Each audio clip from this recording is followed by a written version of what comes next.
Nais-nais kong matapos ang pamamahagi ng lahat ng lupang saklaw ng CARP bago matapos ang aking termino. Kaya't natutuwa ako na masigasig ang DAR sa pamimigay ng mga titulo. Umaasa ako na dadami o dodoble pa at sa taon na 2024. Ang mahigit na 2,000 titulo na ipapamahagi natin ngayon dito sa Davao ay magandang simula at simula lamang para sa 2024. Ang pamimigay ng titulo sa ating mga magsasaka ay unang hakbang lamang sa pagkamit ng kanilang kalayaan sa kahirapan. Kaya naman, inubuhos ngayon ng pamahalaan ang mga serbisyo at ayudang kailangan ng mga magsasaka. Kaya't inaanyayahan ko po kayong lahat na magtulungan at sa pagtataguyod ng kapakanan ng ating mga magsasaka.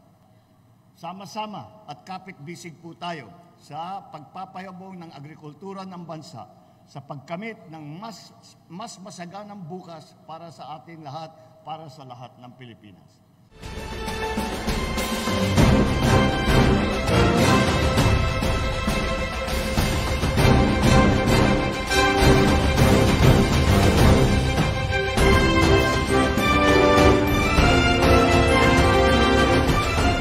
Thank you so much for our President and our Secretary in DAR that we are free in titling and even in anything that is to be paid in titling.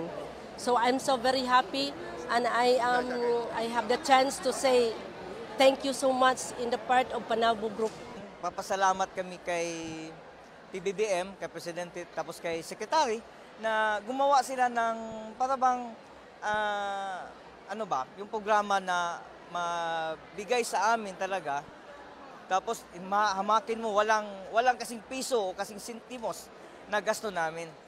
Kami ng aking pamilya, tapos yung mga kasama namin sa na-awardan, dapat ingatan ninyo ang binigay sa inyo ng pagkakataon na binigyan kayo ng titulo ng lupa. Nagpapasalamat po ako kay Presidente na siya po ang pumirma at nag-approve sa title na ibinigay para sa amin.